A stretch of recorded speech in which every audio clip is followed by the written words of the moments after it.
Pupa. Gyveno senelis ir senelė. Nieko jie daugiau neturėjo, tik trobelę ir vištytę su gaidžiuku. Kartą gaidžiukas kapstė žemę ir iškapstė pupą. Pasodinkime pupą, tegul auga, pasakė senelis. Paėmė senelė molinį puodą ir pasodino į pupą. Pasodino, o puodą padėjo po lova. Išdygo pupa ir ėmė augti. Ne dienom augo, bet valandom. Užaugo iki lovos dugno ir pradūrė jį. Po kurio laiko pasiekė ir lubas. Senelė, kirsk lubas, pasakė senelė. Senelis prakirto lubas. Greitai pupa priaugo stogą. Senelė, plėšk stogą, liepė senelė. Senelis taip ir padarė. O pupa vis auga ir auga. Greitai priaugo iki dangaus. Senelė, lipkim į dangų, ragina senelė. Reikia pažiūrėti, kaip Dievas gyvena. Apsirengė abu gražiais rūbais ir pradėjo kopti pupa aukštyn. Ilgai lipo ir pagaliau pasiekė dangų. Kadangi jau temo, tai paprašė, kad Dievas leistų jos naktigulo. Dievas sutiko. Gerai, likite ant krosnies ir miegokite, tik valia nelieskit mano pyragų. Neliesim, atsakė senelis ir senutė ir užlipo ant krosnies. Naktį senutė nubudė ir sako, man taip kvepia Dievo pyragai, kad negaliu ištverti. Neliesk, sušuko senelis, Dievas užpyks. Bet kur tau, senelė tik ištranka prie duonkubilio ir senelis nespėjo jos sulaikyti. Toj duonkubilis subirėjo, o tešla ant grindų išsiliejo. Sėmė juodų tešlą, bet nieko negalėjo padaryti. Ryte, kai patekėjo saulė, duonkubilis pats savaime susitaisė ir tešla suėjo pati duonkubilin.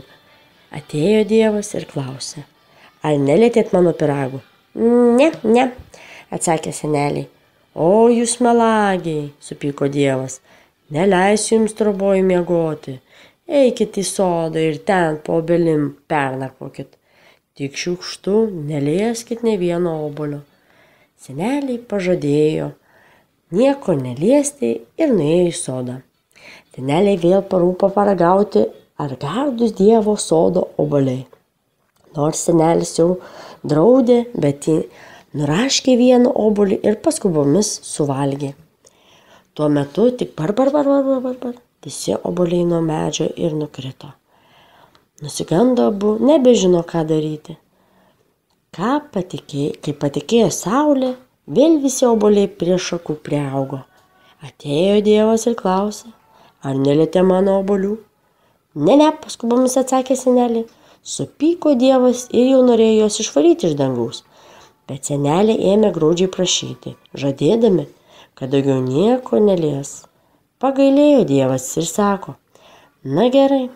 Paliksiu jūs dar vienai nakčiai, bet turėsite nakvoti mano ratinėje. Tik nelieskite mano ratelių. Senelė ir senelis pažadėjo nieko neliesti ir nuėjo ratinėn nakvoti. Naktį nubudo senelė ir sako, o kaip nori pasivažinėti Dievo rateliais.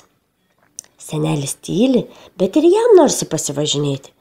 Pažiūrėjo senelį į senelį, pribėgo ir jau sėdė rateliuose. Nieko nelaukęs paskui ją įsikorė ir senelis. Vos tik abu sulipo, ratelė pykšt ir subirėjo. Jie ir šiaip ir taip mėgino surinkti, tačiau nieko nepavyko. Ryte saulė patekėjus ratelį patys susitvarkė. Netrukus atėjo Dievas ir klausė, na, o mano ratelių, ar nelietėte? Ne, meluoja senelį. Supyko Dievas ir išvarė juos iš dangaus. Lipo pupa seneliai, skubėdami ir stenėdami. Jau netoli trobelė, jau stogas matosi, tik pupa triokšt ir nulūžo, o senelis šlumšt per stogą, per lubas ir nukrito į savo trobelę. O ten vištytė su gaidžiuku jų išsiilgę laukia. Gaidžiukas kakarekų gieda, o vištytė karkena.